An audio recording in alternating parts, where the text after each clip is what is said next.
صرفنا في هذا القرآن ليذكروا وما يزيدهم إلا نفورا. ہم قرآن مقدس والے مسئلے کو بار بار ذکر کرتے ہیں، ہر وقت یہی مسئلہ ہوتا ہے، لا الہ اللہ اکبر الا اللہ. مسئلے بیان کر رہے ہیں، پھر کر مسئلے بیان کرتے ہیں، کہتے ہیں لوگوں عالم الغیب ہے تو صرف اللہ تعالی ہے، حاضر ناظر ہے تو صرف کون ہے، مختار کن ہے تو صرف کون ہے، داتا ہے دینے والا ہے تو صرف کون ہے، بگڑیاں بنانے والا ہے تو صرف اللہ تعالی ہے. مسئلے بیان کرتے رہتے ہیں، بار بار کرتے ہیں، لیکن کہتے ہیں وَمَا يَزِيدُهُمْ إِلَّا نُفُورًا.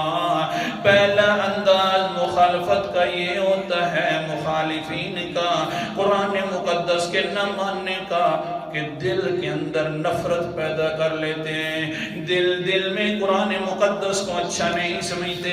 اللہ تعالیٰ نے اس کو بھی سمجھایا، نا بھولا انسان کیا کر رہا ہے. آیت نمبر 82 ہے، سورت کا نام وہی سورت بنی اسرائیل ہے. 15واں پارہ ہے. گھروں میں جا کر جس مفسر کی تفسیر و دیکھ لینا، ترجمہ بھی ساتھ دیکھنا. اللہ تعالیٰ نے فرمایا وَنُنَزِّلُ مِنَ الْقُرْآنِ مَا هُوَ شِفَاءٌ وَرَحْمَةٌ لِّلْمُؤْمِنِينَ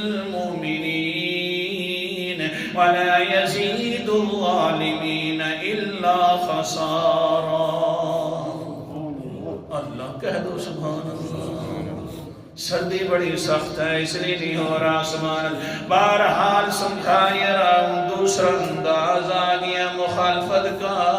وہ کیا ہے کہ وَلَقَدْ اللہ اکبر کبیرہ پہلے انداز کا جواب. او انسان دل سے نفرت کیوں کر کے بیٹھ گیا ہے قرآن مقدس کے سامنے، حالانکہ یہ قرآن مقدس وَنُنَزِّلُ مِنَ الْقُرْآنِ مَا هُوَ شِفَاءٌ، یہ تو ہم نے اتارا تھا، شفا بنا کر اتارا تھا. دوائی جتنی بھی سخت ہو، کڑوی کیوں نہ ہو، لیکن انسان سوچتا ہے میرے جسم کی شفا یہ ہے، کڑوی دوائی بھی بڑی خوشی سے قبول کر لیتا ہے.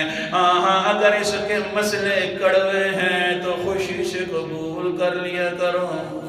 وہ جسم والی دوائی لیتے ہو تو روحانی دوائی بھی لیا کرو.